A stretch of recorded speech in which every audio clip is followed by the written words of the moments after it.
નમસ્કાર મિત્રો, હું આપનો મિત્ર એડવોકેટ વિજય કોડવાની. આજના એક પેપરમાં સરકારે આરટીઓએ એલઈડી લાઇટ વિરુદ્ધ થોડી ઝુંબેશ ચાલુ કરી છે.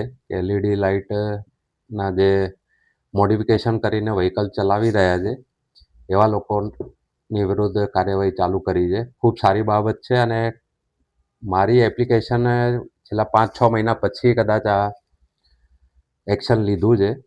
જ્યારે એલઈડી લાઇટ આવી હતી ત્યારે જ અમે અમારા મિત્રોએ એવું વિરોધ કરેલું અને આરટીઓમાં રજૂઆતે કરેલી કે ભાઈ આ જે એલઈડી લાઇટ છે એ ડ્રાય સ્ટેટ માટે નથી. એ જ્યાં વધારે ધુમ્મસવાળું વાતાવરણ હોય ને, યુપી અને એ બાજુ ઉત્તર પ્રદેશ સાઈડ કે દિલ્હી સાઈડ, એના માટે છે. અહીંયા ગુજરાતમાં ડ્રાય સ્ટેટ એટલે સૂકું પ્રદેશ. પેલું ડ્રાય સ્ટેટ ના સમજતા, એમાં તો વાત જ આપણે કરવી નથી.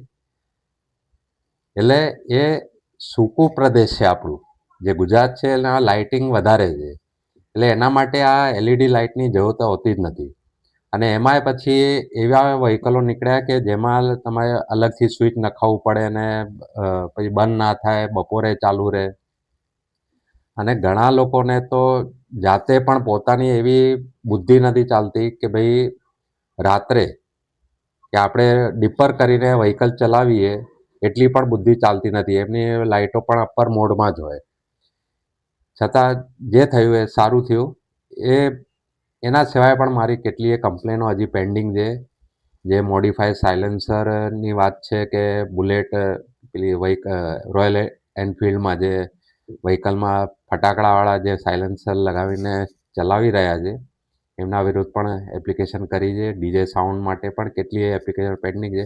મૂળ વસ્તુ એ છે કે ઘણા લોકોને આ બાબતો ગમે છે અને આ વસ્તુઓ થાય એમને એવી ઈચ્છા છે, પણ જાતે પણ કોઈ ભય, લાલચ કે ડરના કારણે એ લોકો આવી વસ્તુ કરતા નથી. આપણા જેવા કેટલાય વોલેન્ટિયર્સ છે આમાં. તો લાલચ એ કે ભાઈ કોઈ પક્ષ જોડે તમે જોડાયેલા હોય, પછી ભલે મારા સંતાનોની આંખો ખરાબ થાય પણ મારે એનો વિરોધ કરવો નથી. આ એલઈડી લાઇટના કારણે ખાલી અમારા પરિવાર નહીં, અધિકારીઓના પરિવારને પણ હેરાનગતિ થતી હતી. નાના બાળકોને, 5-7 વર્ષના બાળકોને આજે ચશ્મા આવી જાય છે. આવી આ એલઈડી લાઇટ એટલી ખતરનાક છે. લોકોને હજી સમજાતું નથી. આ બધો દેખાડો આજની તો કાલે આ બધી વસ્તુ હેલ્થ ઇસ્યુ ઊભા કરશે. એ સિવાય પણ અમે પોલીસ કમિશનરને એવી રજૂઆત કરેલી કે ભાઈ તમે એવી એપ બનાવો કે જેનાથી અમારા જેવા વોલન્ટિયર્સ જે છે, એટલે જેને અમદાવાદ સિટીને સારું બનાવવું છે, ગુજરાત સ્ટેટને સારું બનાવવું છે, વ્યવસ્થિત લોકો ટ્રાફિક રૂલ ફોલો કરે. અહીંયા તો અમદાવાદના લોકો ખાસ કરીને કહું ને તો એ દંડા અને દંડ, આ બે વસ્તુઓથી જ આ પબ્લિક સુધરે એવી છે. કાં તો દંડ નાખો, કાં તો એને દંડા મારો. પણ જાતે એ લોકોને એવી માનસિકતા ઊભી નથી કરતા કે ભાઈ આપણે ટ્રાફિક રૂલ ફોલો કરીએ, પાર્કિંગ ખોટી જગ્યાએ ના કરીએ, એવા દુકાનોમાંથી પરચેઝ જ ના કરીએ કે જ્યાં પાર્કિંગની વ્યવસ્થા જ ના હોય.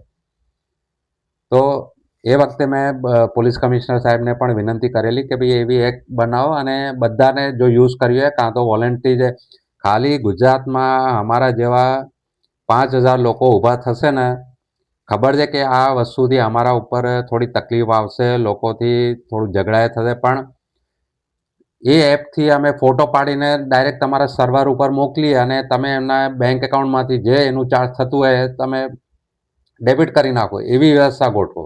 એવી એપ તમે પ્રોવાઈડ કરો લોકોને કે જેથી અમારા જેવા લોકો પણ તમને સાથ સહકાર આપી શકે. બાકી પબ્લિકને તો કંઈ પડી નથી, એટલે એમને જેમ ફાવે તેમ એટલે ગાડીઓ ચલાવવાની છે. ટ્રાફિકમાં ફસાવ એમને મંજૂર છે, પણ ટ્રાફિક રૂલ ફોલો કરવું એમને મંજૂર નથી. તો આ એપની બહુ જ જરૂરત છે આવી, કે જેથી કરીને કેટલાય લોકો આ એપથી તમારા ટ્રાફિકની 90% પ્રોબ્લેમ તમારી એ સોલ્વ થઈ જશે. તમારે આ ટોઈંગ મશીનો ને એનો એ ખર્ચો બચશે કદાચ, કહું તો. તો મહેરબાની કરીને આ બાબતે હજી પોલીસ કમિશનર સાહેબને પણ વિનંતી કે આ બાબતે ધ્યાનમાં રાખે, અને લોકોને પણ વિનંતી કે તમે પોતાના માટે નહીં પણ પોતાની સંતાનો માટે ટ્રાફિક રૂલ ફોલો કરો. ગમે ત્યાં આડેધરા તમે પાર્કિંગ ના કરો.